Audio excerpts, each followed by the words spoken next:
Sumiling angin ing wayah rina iki bisa ngelingake marang kang duweni ati.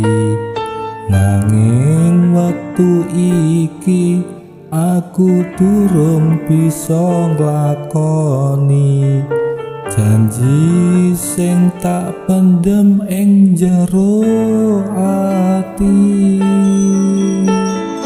Sampai kapan wae aku ora bakal lali janji jero ati kang kineksen langit lan bumi.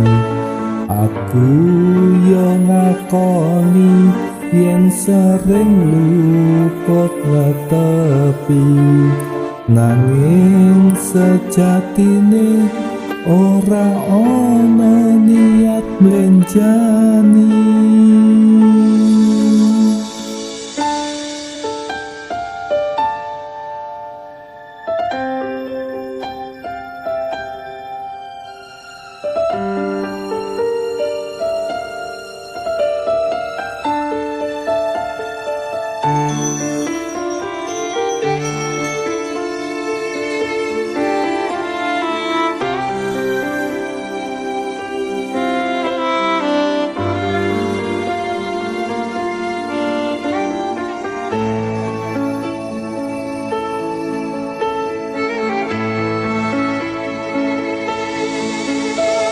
Duh Gusti Pangeran kang Maha Suci, kang anduweni gedene jagat iki.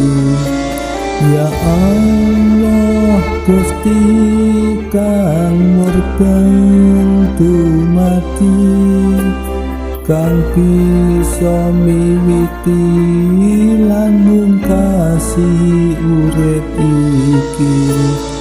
Wujud janji iki ora bakal tak owahi.